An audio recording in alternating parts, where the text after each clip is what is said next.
આગળ વાત કરીએ વધુ એક મહત્વના સમાચારની તો ભાવનગરમાં થયેલા લઠ્ઠાકાંડને લઈ અને સરકાર એક્શનમાં આવી છે। ભાવનગર લઠ્ઠાકાંડ મુદ્દે સરકાર એક્શનમાં। પોલીસ વડા સાથે હર્ષ સંઘવીની બેઠક। રાજ્યના પોલીસ વડા સાથે ગૃહમંત્રીએ હર્ષ સંઘવી બેઠક કરવા માટે પહોંચ્યા છે। વધુ વિગતો સાથે સંવાદદાતા કલ્પેશ રાવલ આપણી સાથે ફોન લાઈન ઉપર છે। કલ્પેશ, ભાવનગરના લઠ્ઠાકાંડને લઈ સરકાર એક્શનમાં આવી છે, શું વિગતો?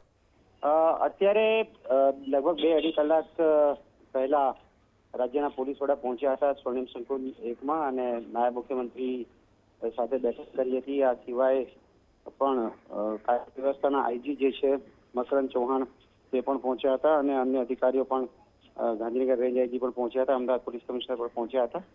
લગભગ 2-2.5 કલાક સુધી બેઠકનો દોર ચાલ્યો। જો કે આધિકારિક રીતે આ બેઠકમાં શું ચર્ચા થઈ તેના બાબતમાં સ્પષ્ટ ઇનકાર કરવામાં આવ્યો હતો, પરંતુ સ્વાભાવિક છે કે જે ઘટના ભાવનગરમાં સર્જાઈ હતી ત્યારબાદ કાયદો અને વ્યવસ્થાની સ્થિતિની સમીક્ષા કરવામાં આવી હતી અને સાથે જ આ પ્રકારના જે કિસ્સાઓ છે ખાસ કરીને પ્રોહિબિશનના સંદર્ભમાં સહેજ પણ કચાશ ન રાખવામાં આવે અને આવા જે તત્વો છે તેમની સામે કડકમાં કડક કાર્યવાહી થાય એ પ્રકારની ચર્ચા વિચારણા બેઠકમાં થઈ હોવાનું સૂત્રોનું કહેવું છે।